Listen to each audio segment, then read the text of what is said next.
Bueno, estamos en el espacio del laboratorio de coyuntura.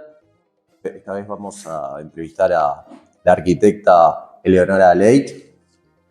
Eleonora es arquitecta, magíster y doctora por la Facultad de Arquitectura, Diseño y Urbanismo. Su tesis de doctorado se llama La invención del Plan de Montevideo, el urbanismo del retorno democrático y sus derivas. Fue premio nacional en los premios de ordenamiento territorial y urbanismo. También tuvo una mención en premio Arquisur. Todo esto fue este año. Y bueno, su trabajo, su tesis de doctorado trata sobre el POT o Plan Montevideo. Voy a resumir brevemente qué es el POT para contextualizar la conversación que vamos a tener. Cualquier cosa vos lo puedes ampliar, Eleonora, o lo que te parezca pertinente para aclarar el contexto de conversación. El POT, o el Plan Montevideo, es un instrumento de ordenamiento territorial vigente en el departamento de Montevideo. Considera áreas rurales, urbanas y suburbanas. Tiene un carácter normativo, es decir, regulativo, y a su vez es un instrumento estratégico para definir áreas de promoción o proyectos. Fue aprobado en el año 1998 y bueno, fue un proceso de elaboración colectivo, parte de un convenio entre la Intendencia y la Facultad de Arquitectura, y por otro lado, un acuerdo de cooperación entre la Intendencia de Montevideo y la Junta de Andalucía. Ese es más o menos el contexto de discusión. Primero que nada, Eleonora, muchas gracias por estar acá con nosotros. Felicitaciones por los premios de este año. Bueno, gracias a ustedes. Por favor, yo quería o queremos articular la entrevista en relación a tu tesis de doctorado. Y lo primero que me llamó la atención de tu tesis de doctorado fue la nota preliminar. Es una nota interesante, teniendo presente las tendencias en investigación, esa necesidad de objetividad que siempre se busca y que siempre se trata de lograr. Vos ahí introducís elemento subjetivo, ¿verdad? Vos decís que tu trabajo de tesis, y supongo que también el proceso, está atravesado de algún modo por tu trayectoria laboral. Primero como integrante del diseño del anteproyecto del POT, del Plan Montevideo, en el ITU, y segundo, en las oficinas de planificación, ¿no? Donde el POT decís que es parte y referencia del trabajo cotidiano, ¿no? Ahí vos planteás en esa nota preliminar que hay una tensión entre el objetivo y lo subjetivo, que decís que eso se articula y atraviesa toda la tesis. Mi pregunta sería, bueno, esto supongo, o me parece, me dio la impresión, que implicó un desafío en el proceso de investigación. Me gustaría saber cómo lo abordaste, qué cambió en tu perspectiva y qué relación y qué cambio se dio respecto a tus juicios anteriores sobre el tema, ¿no? Esta tensión entre el objetivo y lo subjetivo. Bien. Sí, como decía nuestro coordinador de tesis doctoral, del doctorado, Roberto Fernández, hay algunas tesis que él le llamaba tesis testamentarias de alguna manera, porque acompañan, el tema que yo elegí acompaña de alguna manera mi trayectoria laboral. Yo siendo recién egresada de facultad, colaboro en la elaboración del proyecto desde Facultad de Arquitectura. Y años después me reencuentro con el plan, trabajando día a día, ya que trabajo también en la Intendencia de Montevideo. Entonces el POT es materia corriente de consulta permanente, ¿no? Porque es un plan que continúa vigente. Entonces, cuando yo allí hablo del riesgo de trabajar con un material, primero tan cercano a mí, o sea, puede correrse el riesgo de perder objetividad, por ese lado, una carga hasta afectiva con el trabajo. Y por otro lado también porque en realidad es historia, pero es una historia relativamente reciente, o sea, hace, para la historia, 20 años, 25 años no es nada, entonces también ahí se carga de posibles subjetividades. De cualquier forma, creo que era el momento oportuno para hacer esta tesis porque los protagonistas de ese plan, que estaban en el momento de la elaboración, digamos, de la elaboración del plan en su cúspide profesional, digamos, era el momento vital para poderlos entrevistar hoy. De hecho, por ejemplo, Mariano Arana, que fue una de las personas que entrevisté, fue muy oportuno en ese momento. Entonces, en ese sentido, fue bien interesante, sobre todo esas entrevistas como material de investigación, ¿no? Hice en total unas 12 entrevistas tratando de ser equitativa entre los protagonistas del plan, digamos, desde la Intendencia de Montevideo, quien lo promueve, quien lo impulsa, desde la Facultad de Arquitectura, quienes son los que toman la posta, digamos, que coordinan el plan. Y por otro lado, de la Junta de Andalucía también tuve la oportunidad de entrevistar a los dos coordinadores que hubo en su momento. En ese sentido, creo que también la elección de mis directores de tesis fue sustancial. Mi directora de tesis, Adriana Barreiro, es socióloga, y entonces para el tema de las entrevistas fue fundamental para aportarme en temas de metodología, por ejemplo, para las entrevistas y después cómo irlas ensamblando con el texto, porque si bien están al final de la tesis en un anexo, si tú lees la tesis vas a ver que está permanentemente mencionado en el momento que corresponde el tema de qué dijo tal o cual. Y por otro lado, mi codirectora de tesis, Alicia Novik, de la Universidad de la UBA de Buenos Aires, en temas de historia, del urbanismo y de los vínculos, de la circulación de ideas con otras realidades que estaban pasando de repente por instancias similares, también fue súper importante. En ese sentido, creo que una de las cosas, uno de los aprendizajes fundamentales de la tesis es que el plan Montevideo no era una isla acá en Montevideo o en Uruguay, ¿no? como plan de ordenamiento, sino que estaban sucediendo circunstancias similares, pero también diferentes, en otros lugares de Latinoamérica, sobre todo porque en ese momento era el contexto de los festejos de los 500 años del descubrimiento de América. Entonces había mucho interés de España por estimular, digamos, su cultura en América del Sur, no solo a nivel de planificación, sino a nivel de diferentes ramas culturales. Entonces, ese tema de la circulación de ideas y políticas urbanas, ver el plan en un contexto más amplio, creo que fue una de las cuestiones más interesantes. Perfecto, Leonora. Vos hablás de la historia reciente también, pero yo, leyendo tu tesis, me parece que hay una implicancia del carácter histórico a lo largo del siglo XX, por lo menos de las características de los orígenes del urbanismo nacional. Eso es lo que vos llamás una serie de encuentros virtuosos entre la academia, el municipio y las necesidades de la sociedad. Eso que decís que es un rasgo de identidad de lo que es una ciudad latinoamericana.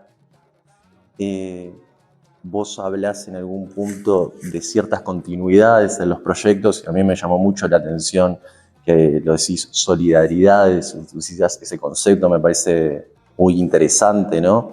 Esas continuidades en el sistema planificador de Montevideo que llamás que es como solidaridades, ¿no? Eso me parece muy interesante, más allá de las diferencias históricas y epistemológicas, ¿no? Entre cada momento y entre cada contexto, digamos, pero teniendo presente y siendo un poco autorreferencial, porque pertenecemos a la Facultad de Arquitectura, ¿cuál es la valoración que haces a nivel histórico de la Facultad de Arquitectura, de la Universidad de la República, en relación a todos estos procesos históricos, por lo menos en el siglo XX y hasta ahora?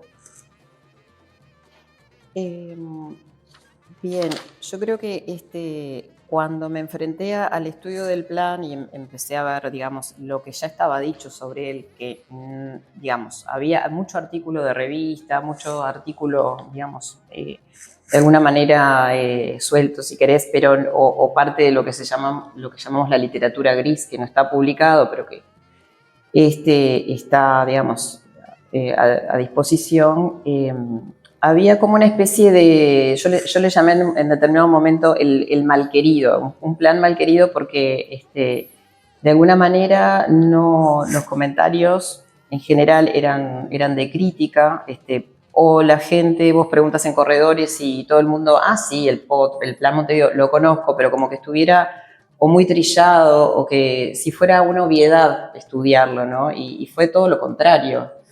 Yo creo que resalto en ese sentido lo inédito que fue que la Facultad de Arquitectura fuera convocada a realizar el plan junto con la Intendencia. Si bien en el plan regulador, en el plan director, por ejemplo, la figura de Gómez Gavazo fue muy importante y también una figura de facultad, en este caso creo que pasamos del individuo, o sea, Gómez Gavazo, por ejemplo, con su asistencia al plan director, a un colectivo trabajando juntos. No nos olvidemos que éramos 40 arquitectos y algunos asesores de otras disciplinas trabajando para un plan. Eso lo hace bien diferente. Eso es una experiencia inédita en América Latina.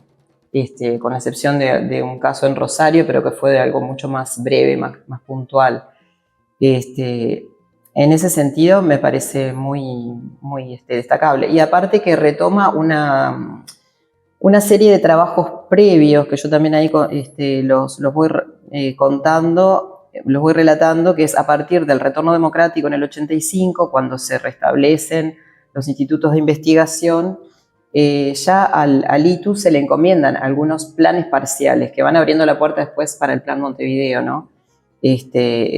Recuerdo el Plan del Cerro, el asesoramiento para el barrio de La Unión, Peñarol, o sea, algunos barrios en las áreas intermedias y periféricas de la ciudad en donde ya la facultad hacía sus aportes y trabajaba en convenios con la Intendencia, inclusive también para el área de 18 de julio, con el arquitecto Antonio Craboto en ese caso, con una beta patrimonial bien interesante.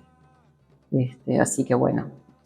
Es interesante que justo nombrás eso porque a mí me llamó la atención, como le decís al poto del Plan Montevideo, ese malquerido, y yo lo resalté, te voy a citar ahora, el Plan Montevideo no goza de popularidad en las tribunas, con esa es la tesis, y ahí, bueno, marcas una serie de actores, las inmobiliarias, la normativa le parece confusa, la intendencia decís que el plan funciona como un comodín, el colectivo académico.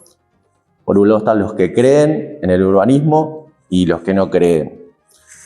Ponés una frase un poco graciosa que es lo que decís, se escucha en los pasillos, el POT ya fue, el POT es antiguo, vetusto ponés. Y mi pregunta respecto a esto es, bueno, ¿qué consideraciones haces sobre estos cuestionamientos teniendo en cuenta que vos a lo largo de la tesis haces hincapié en no juzgar el plan en términos de éxito o fracaso? Eso ya lo has dicho en otras entrevistas también. ¿Qué consideraciones haces sobre estos cuestionamientos al plan de parte de estos distintos actores?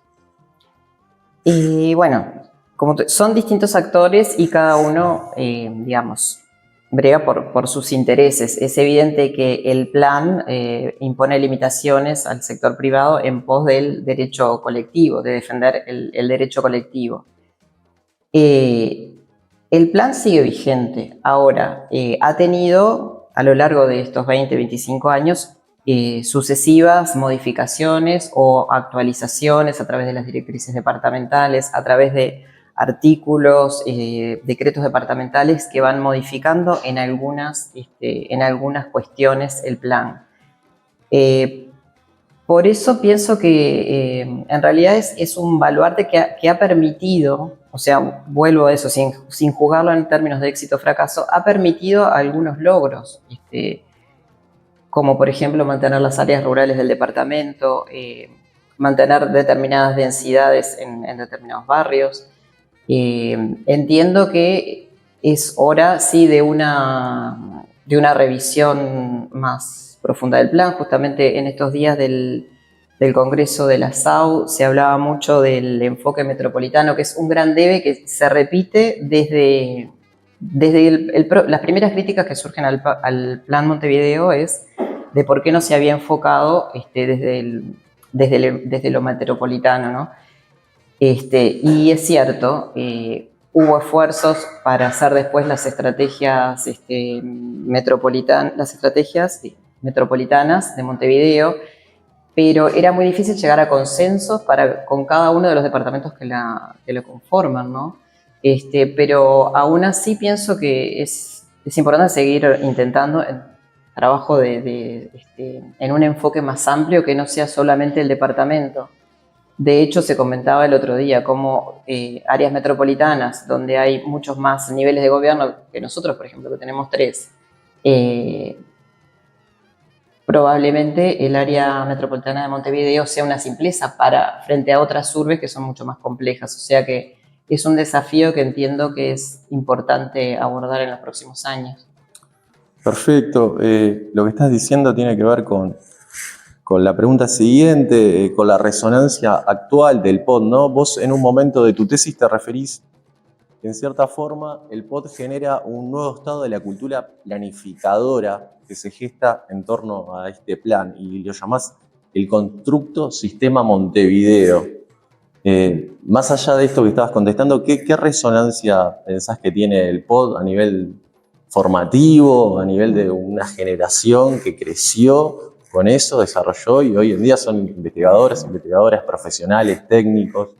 ¿Qué pensás de eso?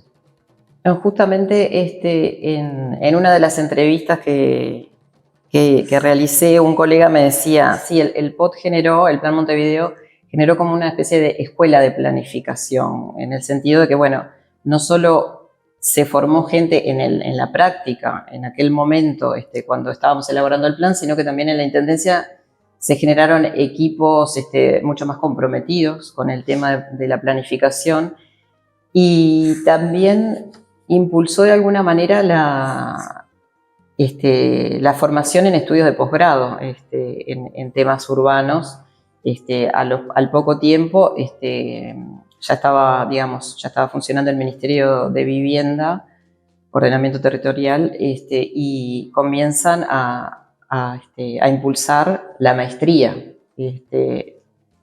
para formación no solo del corpus académico, sino también de funcionarios de las intendencias que comienzan a formarse en temas de urbanismo de una manera más rigurosa, quizá con nuevas herramientas. No nos olvidemos que cuando se hace el POT, también uno de los materiales que consulté que me pareció de sumo interés fueron registros que hay audiovisuales de los docentes o de los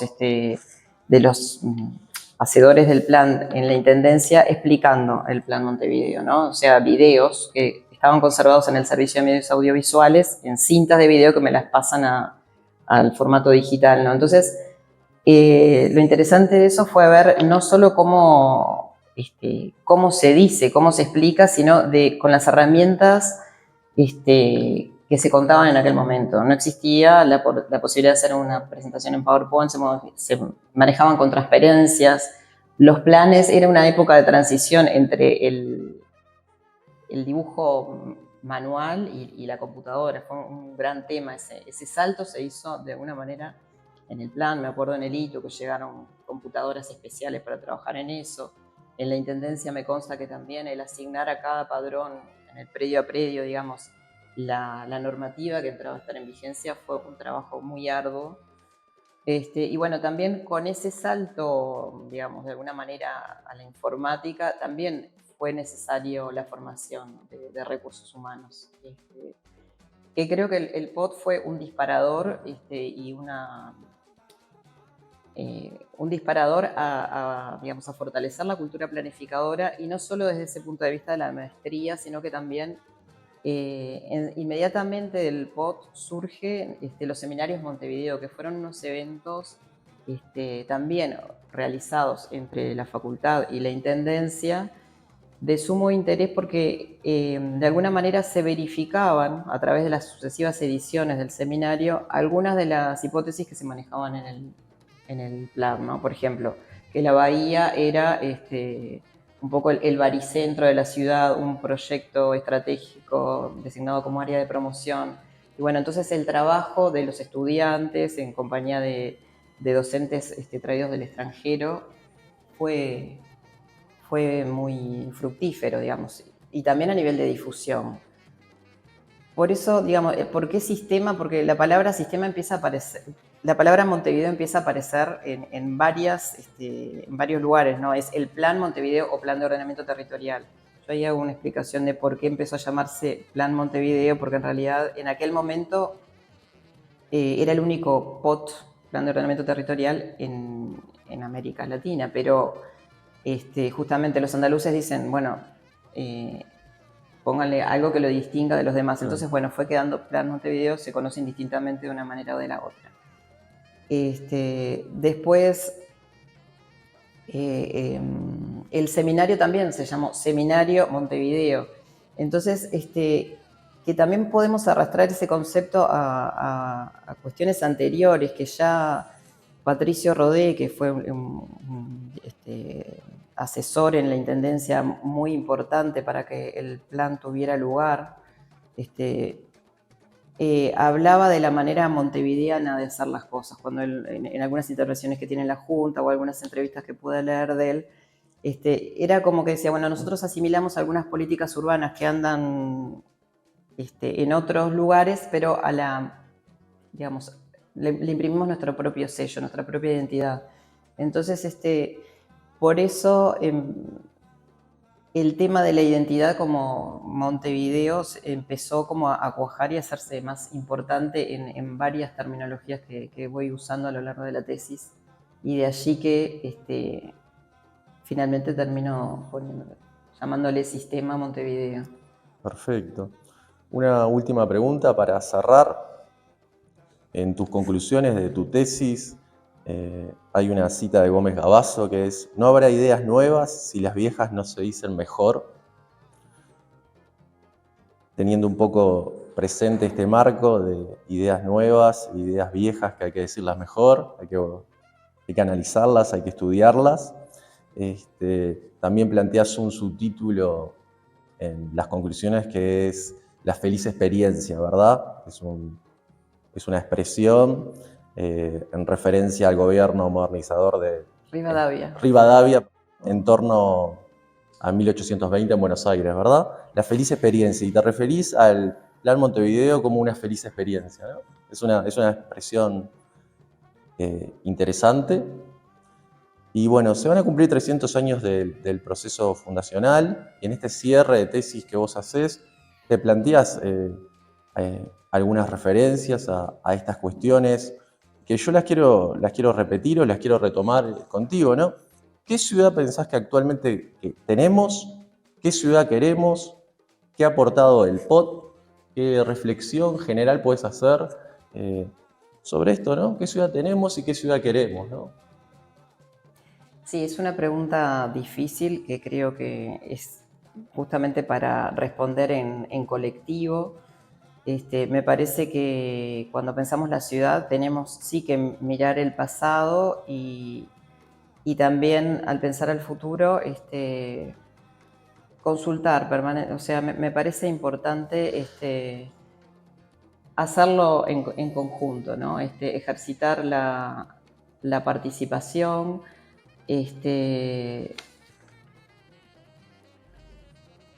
por algo, reivindicando la ley de ordenamiento territorial, hay instancias como las audiencias públicas, los procesos de consulta, que me parece importante